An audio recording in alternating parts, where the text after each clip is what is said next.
Naila ಹೋಮಿಗೆ welcome. ಇವತ್ತು ghee rice ಮಾಡ್ಕೊಳ್ಳೋ ವಿಧಾನ ನೋಡ್ಕೊಳ್ಳುವ. ಅದಕ್ಕೆ ಚಕ್ಕೆ, ಸ್ಟಾರ್, ಜೀರಿಗೆ, ಸೋಂಪು ತಗೊಂಡಿದ್ದೇನೆ. ಸ್ವಲ್ಪ ಗೇರು ಬೀಜ, ಸ್ವಲ್ಪ ದ್ರಾಕ್ಷಿ ತಗೊಂಡಿದ್ದೇನೆ. 1 ಲೋಟದಷ್ಟು ಅಕ್ಕಿ ತಗೊಂಡಿದ್ದೇನೆ. ಅದಕ್ಕೆ ಡಬ್ಬಲಿನಷ್ಟು ನೀರು ತಗೊಂಡಿದ್ದೇನೆ.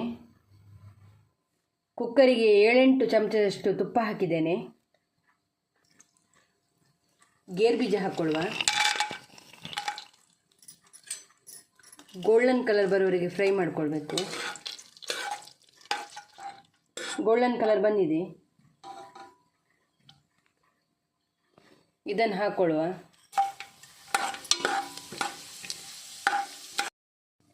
ಅಕ್ಕಿ ಹಾಕ್ಕೊಳ್ಳುವ.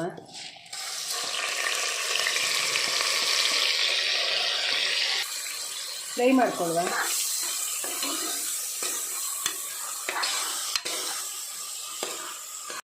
ನೀರು ಹಾಕ್ಕೊಳ್ಳುವ. ಇದಕ್ಕೆ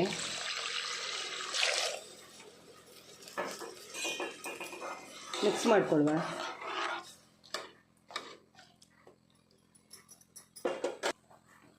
ದ್ರಾಕ್ಷಿ ಹಾಕ್ಕೊಳ್ಳುವ. ಸ್ವಲ್ಪ ಉಪ್ಪು ಹಾಕ್ಕೊಳ್ಳುವ. ಮಿಕ್ಸ್ ಮಾಡಿಕೊಳ್ಳುವ.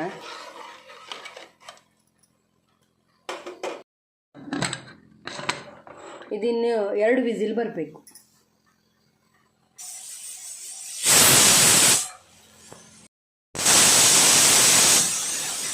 ಅದರ ಜೊತೆ ಕರಿ ಮಾಡಿದ್ದೇನೆ. ಇನ್ನೊಂದು ವೀಡಿಯೋದಲ್ಲಿ ಅಪ್ಲೋಡ್ ಮಾಡ್ತೇನೆ.